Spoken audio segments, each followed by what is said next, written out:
परी लोक में बैठक चल रही है।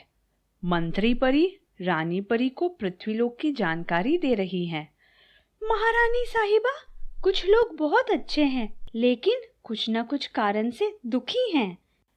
महामंत्री, हम दुख खत्म तो नहीं कर सकते, लेकिन कम अवश्य कर सकते हैं।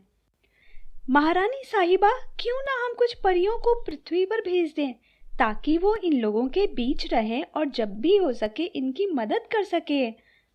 विचार तो काफी अच्छा है। और इस तरह कुछ परियां पृथ्वी पर आकर लोगों के बीच भेष बदलकर रहने लगती हैं।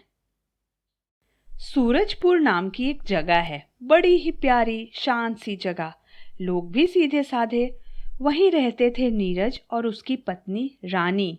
दोनों स्वभाव से बड़े अच्छे थे। नीरज पास की एक फैक्ट्री में काम करता था। आस पड़ोस किसी को भी कभी जरूरत होती वह हमेशा खड़ा रहता था।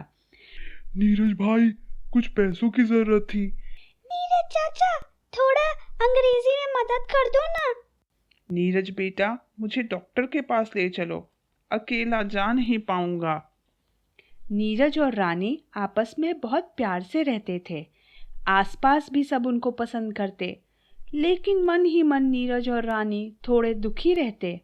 उसका कारण था एक संतान की कमी। रानी आसपास के बच्चों को खेलते देख दुखी हो जाया करती। दुखी मत हो रानी। नीरज और रानी कभी कभी अनाथ आश्रम भी जाया करते थे। मैडम, हमें एक बच्चा गोद लेना है। एप्लीकेशन तो डाला हुआ है, लेकिन कुछ हुआ नहीं। आपकी एप्लीकेशन हमने फॉरवर्ड की है। जैसे ही क्लियरेंस मिलेगा हम आपको बता देंगे। उनको बार बार यही सुनने को मिलता कि काफी वेटिंग है, अभी थोड़ा टाइम लगेगा। वो बच्चों से मिलकर काफी खुश हो जाते। काश कोई जादू हो जाता। हाँ, कोई जादुई शक्ति ही यह करा सकती है, ऐसा लगता है। एक बार वो ऐसे ही वापस घर जा रहे थे, तभी रास्ते में उनको एक बूढ़ी अम्मा दिखती है, जो रास्ते में बैठकर पैसे मांग रही होती है। वो चल नहीं पाती और उनके शरीर पर बड़े बड़े घाव हैं। लोग उनको देखकर दूर दूर से निकल जा रहे हैं। नीरज और रानी की नजर उन पर पड़ती है। वो दोनों आपस में कुछ बातें करते हैं। रानी भागकर घर से कुछ खाने की चीजें लेकर आती है। अम्मा, ये खा लीजिए। बहुत खुश रहो तुम दोनों। तुम्हारी इच्छा भगवान पूरी करे। अगले दिन नीरज और रानी फिर से आते हैं अम्मा के पास, और आज वो उनके लिए दवाइयाँ, खाना, पानी सब लेकर आए हैं। रास्ते पर लोग उस अम्मा से बचकर निकल जाते, वहीं नीरज और रानी उनकी सेवा करते। एक दिन बहुत जोरों की बारिश हो रही थी। वो दोनों भागकर अम्मा के पास पहुंचे और कहने लगे, अम्मा, आप हमारे साथ घर चलिए। हाँ अम्मा, हमारे घर चलिए, हम दोनों पास में ही रहते हैं। नहीं बेटा, मेरे घर वालों ने मुझे इस घाव की वजह से घर से निकाल दिया। मेरे पास तो पैसे भी नहीं हैं तुमको देने के लिए।